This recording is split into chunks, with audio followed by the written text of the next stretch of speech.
तो hello fans, welcome to अपना prime. पिछले एपिसोड के अंत में देखा था चेंगली के ऊपर यह सेशन अटैक करती है। सब कुछ समझ जाने के बाद में वो वहां से भाग जाती है। चेंगली डिसाइड करता है कि किसी भी तरीके से उसको जिंदा पकड़ेगा, अपने सारे लोगों को उसके पीछे लगा देता है और खुद भी इस घर से बाहर निकल के आता है। चिल्लाना शुरू कर देता है, मेरा बुल कुछ जगह पर है, न्यू को यहाँ पर लेके आओ, वही उस बुल को कंट्रोल कर सकती है। जब चेंगली ये सब कुछ चिल्ला रहा है, इस टाइम पर मिग्यू घर की छत से सब कुछ देख रही है एक खिड़की से, और देख देख के मन ही मन खुश हो रही होती है। ये सब कुछ मेरे किस का प्रभाव है, मेरे एक किस के अंदर इतनी पावर है। अभी कुछ सेकंड पहले इसकी पूरी बॉडी में पॉइजन फैला हुआ था, ये बिल्कुल ही मूव नहीं कर पा रहा था, लेकिन अब ये किस तरीके से आसानी से मूव कर पा रहा है। और अब तो देख के ऐसा लग रहा है कि पहले से भी ज्यादा ताकतवर हो चुका है। सच में मेरी किस बहुत शानदार है और किसी को भी हील कर सकती है। मिग्यू मनी मन में अपने थैली पुलाव और जितना पकाती जा रही है। वही दूसरी तरफ चेंगली जो कि न्यू के साथ में उसको समझा रहा होता है कि हमें जल्दी से इस बुल की जरूरत है, इसकी मदद से उस असैसिन को पकड़ना पड़ेगा। इसमें न्यू बताने लगती है ऐसा नहीं हो सकता, अभी इस समय बुल एकदम भूखा है, उसके खाने का समय। न्यू ने सब कुछ इशारों में बताया। इसमें चेंगली कहता है अभी इस सब का टाइम नहीं है, और वैसे भी ये बुल आसानी से काफी लंबे टाइम तक भूखा रह सकता है, तो कोई भी दिक्कत नहीं है, चलो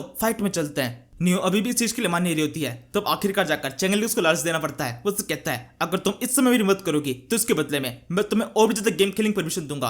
यहाँ पे सिस्टम में गेम्स की बात की जा रही है जो कि न्यू ने उस समय खेले थे, और वो तुरंत ही मान जाती है, अपनी सीट पर जाकर चलने का इशारा करती है। वैसे इस समय मिग्यू आसमान की तरफ देख रही होती है, तारों को देखकर अपने फादर को याद कर रही है। एक बार उसके फादर ने उसे कहा था कि तुम्हारी शादी की उम्र हो चुकी है, अब तुम्हें जरूर से किसी लड़की को पसंद कर लेना चाहिए। लेकिन इस टाइम पे मिग्यू ने मना कर दिया था क्योंकि वो किसी लड़की को पसंद नहीं करती और किसी से भी शादी करना नहीं चाहती। वैसे ये वही फादर है जिसने रिंग ट्राइब के एक बंदे से जबरदस्ती मिग्यू की शादी करा दी थी। फिलहाल मिग्यू उस बारे में नहीं सोच रही, केवल अच्छी चीजों को याद कर रही है। कल जो शर्मा रही होती है, जिसे अपने फादर से कह रही हो देख लो मैंने अपने लिए परफेक्ट लड़का ढूंढ लिया है जो कि काफी शानदार है, एक सिटी का लॉर्ड है और बहुत ज्यादा ताकतवर है, आसानी से किसी को भी हरा सकता है, इससे शानदार और कोई दूसरा नहीं हो सकता। और ये सोचते हुए उसकी शर्माना और ज्यादा तेज होने लगता है। वो अकेली इस जगह पर है लेकिन फिर भी अपने आप में शर्माती जा रही है। इसके बाद में हम इसकी तीनों सोतों को देखते हैं, मतलब स्विंग, उसकी बच्ची और साथ में दोनों लड़कियों को। ये दोनों आराम से फेस्टिवल को एंजॉय कर रहे होते हैं, इनको पता ही नहीं सिटी में क्या हो गया है। तभी स्विंग की नजर पड़ती है कि कोई तो है जो कि तेजी से भागते हुए छत्तों के ऊपर कूदते हुए जगह पर से आ रहा है, लेकिन वो बिल्कुल दिखाई नहीं देता।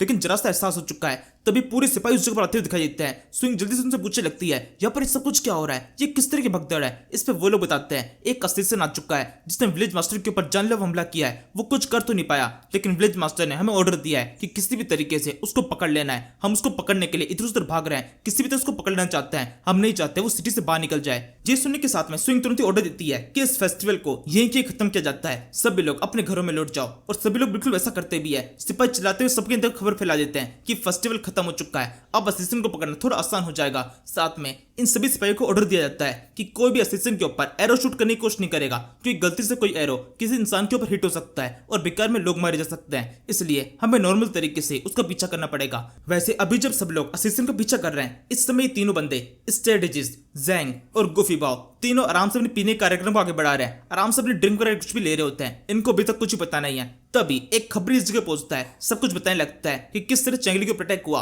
असैसिन सिटी के अंदर है, हम उसका पीछा कर रहे हैं, उसको पकड़ने की कोशिश कर रहे हैं। और ये सुनने के साथ में ज़ैंग और गुफी बाओ दोनों की तुरंत उतर जाती है। लेकिन स्ट्रेटेजिस्ट बहुत ज्यादा नशे में होता है, वो भी वैसे ही पड़ा हुआ है। वो तुरंत ही डिसाइड करते हैं कि हम भी जाकर असैसिन का पीछा करेंगे और उसको खत्म कर देंगे। ये दोनों ही बहुत ज्यादा गुस्से में तुरंत ही कप से पानी को अपने सर के ऊपर डालते हैं ताकि जो कुछ भी थोड़ा बहुत नशा है वो भी उतर जाए। फिर एंड में डिसाइड होता है जल्दी से उसका पीछा करते हैं। तभी इनको याद आता है कि स्ट्रेटेजिस्ट इनके साथ में, उससे कहने लगते हैं तो क्या आप अपने आप ही घर चले जाएंगे या हम आपको छोड़ें। अभी यहाँ पर जितनी भी बात हुई स्ट्रेटेजिस्ट ने कुछ भी नहीं सुना, वो इतने नशे में था कि एकदम धूत पड़ा हुआ है, उसको कुछ समझ में नहीं आ रहा। जो इन्होंने आखिरी में बात बोली इसको केवल वही सुनाई देता है। वो कह रहा होता है क्या कह रहे हो तुम मुझे घर भेजना चाहते हो, क्या तुम्हें ऐसा लग रहा है मैं पी के एकदम टल्ली हो चुका हूँ और बिल्कुल कुछ भी कर नहीं सकता। नहीं, अभी तो मैं और भी पी सकता हूँ, तुम मुझे कमजोर मत समझो, मैं भले ही बूढ़ा हो चुका हूँ, लेकिन याद रखना जो पतली लकड़ी होती है उसे बहुत जोर से लगती है। और ये कहते वो और भी ज्यादा वाइन पीना शुरू कर देता है और दिखाने लगता है कि उसकी क्षमता कितनी ज्यादा है, वो और भी वाइन पी सकता है। और ये सुनने के साथ में ज़ैंग और गुफी बाओ डिसाइड करते हैं इसको यहीं पे छोड़कर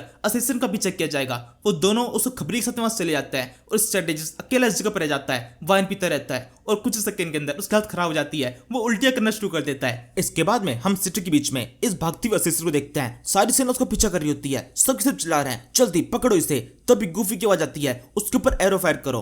अब क्योंकि इस एरिया में पहुंच चुके हैं जहां पर कोई बंदे नहीं है और इसके अलावा असैसिन भी गेट के एकदम पास में है, अब अगर एरो शूट नहीं हुए तो यहाँ से निकलने में कामयाब हो जाएगी, इसलिए एरो शूट कर दी जाते हैं। लेकिन असैसिन बहुत ज्यादा तेज होती है, वो अपने एक्रोबैटिक्स का यूज करते हुए आसानी से दीवार कूद कर भाग की तरफ निकल जाती है। कोई भी उसको रोकने के लिए कुछ भी कर नहीं पाता। सभी लोग केवल देखते रह जाते हैं कि किस तरीके से असैसिन सिटी से बाहर निकल चुकी है। इनके विलेज मास्टर पर अटैक करने के बाद में एक लड़की इस तरीके से सिटी से बाहर निकल गई, ये इनके लिए बहुत शर्म की बात होती है। ये काफी ज्यादा निराश हो जाते हैं कि ये लड़कियां से निकल के सकती है। तभी इनको ऊपर से एहसास होता है कि दो और चीजें जो कि बाहर की तरफ गई है बहुत ज्यादा तेज रफ्तार से, और फिर जब वो ठीक से देखते दिखाई देता है ये चेंगली और न्यू है। ये दोनों अभी भी जिनिंग का पीछा कर रहे होते हैं और ये देखकर गोफी को चिंता होने लगती है। वो चेंगली को परेशान हो जाता है कि चेंगली भी पहले बहुत ज्यादा घायल है, अभी भी उस असैसिन के पीछे जा रहा है, उसकी हालत और ज्यादा खराब हो सकती है। वो चेंगली को रुकने के लिए कहता है लेकिन चेंगली मना कर देता है, बल्कि इनको ऑर्डर देने लगता है कि सिटी के अंदर जाकर सिक्योरिटी का ध्यान रखो। ये कहते चेंगली और न्यू दोनों सिटी से कब्जा दूर निकल जाते हैं। इसी टाइम पर इस लेडी के ऊपर नजर पड़ती है जो कि दूर से ये सब कुछ देख रही है। उसको चेंगली दिखाई देता है जो कि सिटी से बाहर निकल चुका है और दिखाई देता है कि वो किसका पीछा कर रहा है, पीछा कर रहा है जिनिंग का। और जिनिंग को देख के थोड़ी चौंक जाती है क्योंकि इस लेडी के हिसाब से जिनिंग की बहुत टाइम पहले मौत हो चुकी थी और अभी भी वो जिंदा है और अभी भी चेंगली जिंदा है। ये कैसे पॉसिबल है? दोनों चीज साथ में नहीं होनी चाहिए थी। या तो जिनिंग ने अब तक चेंगली को मार दिया होना चाहिए था, या फिर उसे जिनिंग इस जगह पर ध्यान देनी चाहिए थी। इसके बाद में उसके जो सिटी की ओर पड़ती है उसको देख के सोचने लगती है ये सिटी अभी इस समय बिल्कुल भी कमजोर नहीं हुई है, यानी इसका मतलब इसकी सारी बात चेंगली के ऊपर डिपेंड नहीं करती है। चेंगली भले सिटी से बाहर निकल चुका है लेकिन सिटी के अंदर अभी भी उतनी सिक्योरिटी है, मतलब कुछ और है जो कि सिटी के अंदर और भी ज्यादा ताकतवर है, चेंगली से भी ज्यादा ताकतवर। इसके बाद में लीड डिसाइड करती है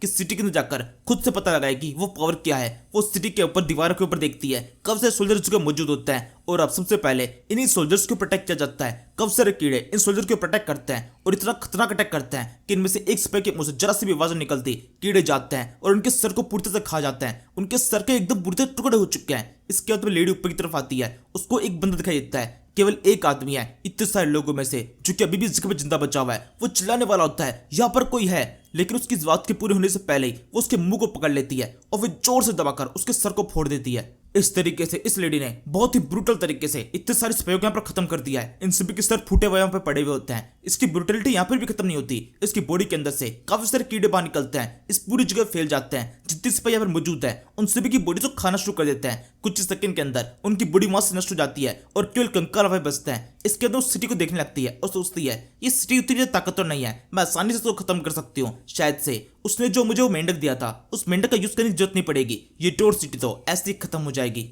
इसके बाद में हम जिनिंग को देखते हैं जो कि एक जंगल के अंदर एक पेड़ के पास में आराम से बैठी हुई होती है। आराम से नहीं बैठी हुई है, वो लगातार रो रही है, मिग्यू को याद कर रही होती है। मिग्यू ने उससे कहा था कि चले जाओ यहाँ से, तुम बहुत ज्यादा बुरी हो। जो कुछ बुरी बातें मिग्यू ने कही थी वो सारी बातें जिनिंग को बहुत जोर से हिट होती है, उसका रोना निकल जाता है। वो लगातार ये सोच रही होती है कि उसने कितनी बड़ी गलती कर दी है। मिग्यू ने उसकी जान बचाई लेकिन इसके बावजूद भी इसने उसके साथ कितना ज्यादा गलत किया और अब मिग्यू उसके बारे में कितना कुछ बुरा भला सोच रही होगी। जब जिनिंग ये सब कुछ सोचते हुए रो रही है, इसी टाइम पर चेंगली की जगह पर एंट्री होती है जो कि कहने लगता है नहीं ऐसा कुछ भी नहीं है, अभी भी सब कुछ ठीक हो सकता है। वैसे तुम यहाँ पर आके छुपी हुई हो, यहाँ पर छुपने की कोई भी जरूरत नहीं है, मैं आसानी से तुम्हें देख सकता हूँ। वैसे तुम कब्जा थकी हुई से लग रही हो और रो भी रही हो, इतनी दुखी किस बात से हो? इस पे जिनिंग चिल्लाते हुए लगती है तुम्हारी इतनी हिम्मत, तुम या तक मेरा पीछा कर रहे हो, तुम मेरा पीछा करने की कोई भी जरूरत नहीं थी। तुम्हें आराम से अपनी सिटी के अंदर छुप के बैठ जाना चाहिए था क्योंकि मैं तुम्हें दोबारा से खत्म करने के लिए आने वाली थी। इस पर चेंगली बोलता है नहीं, हम इस तरह के लोग नहीं है। जो हम पर अटैक करने के लिए आता है उसका पीछा कर उसको मारते हैं, उसको भागने का मौका नहीं देते।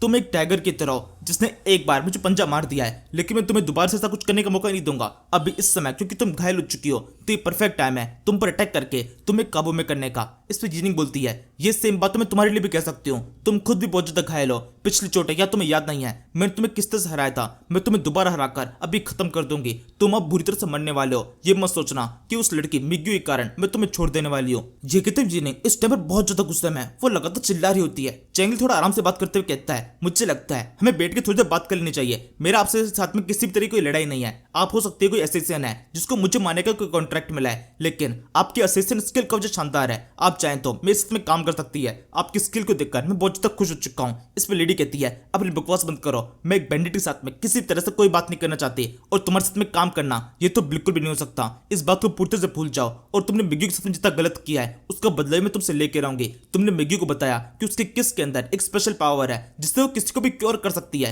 ये गलतफहमी उसके दिमाग के अंदर इतनी बुरी तरह से भर दी कि वो लगातार इसके बारे में सोचती रहती है। तुम्हारी इन बातों के ऊपर मैं क्यों भरोसा कर लेती होगी, क्योंकि वो सब पे भरोसा कर लेती है। लेकिन मैं उसकी तरह नहीं हूँ। मैं तुम जैसे लोगों की तरह जानती हूँ। तुम एक बहुत ही बेशर्म किस्म के इंसान हो। इसमें चेंगली बोलता है, मैंने मिग्गी से सब कुछ कब कहा, मुझे तो बिल्कुल याद ही नहीं है। शायद से कभी कुछ मजाक किया होगा। ये सुनकर जिनका गुस्सा और भी ज्यादा बढ़ जाता है। वो चेंगली से कहने लगती है, तुम्हारी एक मजाक को उस लड़के ने अपनी सच्चाई बना लिया है, लेकिन अब टाइम हो चुका है। सारी सच्चाई उसके सामने हो, मैं तुम्हें खत्म कर दूंगी और फिर उसको सब कुछ समझ में आ जाएगा। तभी चेंगली से कहता है, तुम्हारे दिमाग के अंदर केवल एक ही बात बैठी हुई है, हर समय किसी को मारने के बारे में सोचती रहती हो। जब तक तुम ये सब कुछ नहीं कर लोगी, जिससे लड़ नहीं लोगी और कोई तुम्हें चित नहीं कर देगा, तब तक तुम किसी की बात को सुनोगी नहीं। तो फिर ठीक है, मैं तुम्हें तुम्हारे तरीके से समझाता हूँ। इसके बाद वो न्यू से कहता है, जाओ इसको जिंदा पकड़ लेना। अगर तुम ऐसा करती हो तो मैं तुम्हें कल 1 घंटा वीडियो गेम खेलने का मौका दूंगा। न्यू साफ मना कर देती है, उसके लिए टाइम काफी ज्यादा कम है। वो बोलती है पूरा 1 दिन खेलना है। इसमें चेंगली कहता है, पूरा 1 दिन, ये तो बहुत ज्यादा होता है, 2 घंटे कर सकते हैं। अब जाओ जाके इसको पकड़ो। लेकिन न्यू अभी भी मना कर देती है, नहीं इतना कम नहीं चलेगा। तो चेंगली आखिरी ऑफर देता है, ठीक है 3 घंटे, इससे ज्यादा नहीं होगा। अगर तुम इसके लिए मना कर देती हो तो फिर मैं खुद फाइट करने वाला हूँ और तुम्हें कुछ भी नहीं मिलेगा। ये सुनकर फाइनली न्यू मान जाती है। इस समय जिनिंग सोच रही है, ये किस तरह का लालच है, एक बच्चे को मुझसे फाइट करने के लिए भेज जा रहा है, ये तो मुझे कुछ ज्यादा ही कम समझ रहा है। इसके बाद में अब न्यू और जिन्नी के बीच फाइट होने वाली है और अब तक की चेंगली ने न्यू को इस फाइट में उतार दिया है। तो इस फाइट का कुछ मतलब बनता ही नहीं है। वैसे इस समय जिन्नी को पता नहीं इस फाइट के अंदर क्या होने वाला है। न्यू कितनी ताकतवर है। वो चेंगली को बोलने लगती है कि तुम कितना ज्यादा घटिया इंसान हो, तुमने अपनी एक और गंदी हरकत दिखा दी है। तुम एक बच्ची को मुझसे फाइट करने के लिए भेज रहे हो, एक बच्ची को एक शील्ड की तरह यूज कर रहे हो, ये बहुत ज्यादा गंदी हरकत है। इसमें चेंगली बोलता है, अच्छा तुम्हारी हरकत अच्छी है, अचानक से मुझ पर अटैक कर देना, फाइट के बीच में पॉइजन का यूज करना और फिर उसकी मदद से मुझे खत्म करने की कोशिश करना। तुम्हारी इन सारी हरकतों की बात में मुझे मत सिखाओ कि क्या सही है और क्या गलत। जाओ न्यू आगे बढ़ो और उसको प्रोटेक्ट करो। जिस सुनिक के साथ में न्यू इसको प्रोटेक्ट कर देती है, वो पलक झपकते इसके एकदम पास से पहुंच जाती है और इधर की जिनिंग चौंक जाती है कि अचानक से ये क्या हुआ, ये बच्ची उसके इतने पास में कैसे पहुंच गई। और फिर एकदम से कुछ होता है, वो बच्ची जिनिंग को प्रोटेक्ट करने वाली है। तभी जिनिंग पीछे की तरफ होकर बड़ी मुश्किल से अटैक डॉच करती है। अटैक सीधे जाकर एक पेड़ की ओर पड़ता है और पेड़ वहीं के भी टुकड़े हो जाता है। वो बहुत बुरी तरह से फट चुका है और इधर की जिनिंग दोबारा चौंक जाती है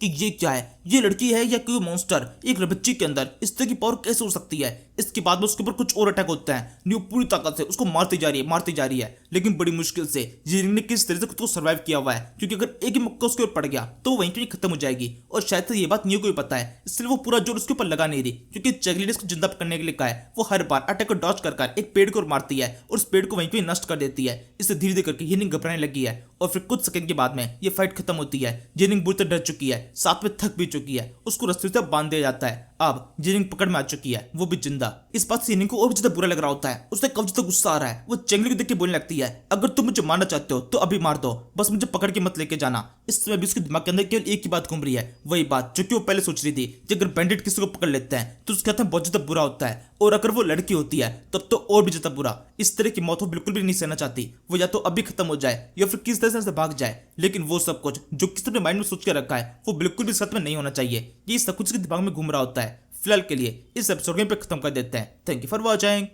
तू मेरा बेटी तुझे अपनी बेटी तू है, समंदर सी दुनिया भावना में बह गया मैं।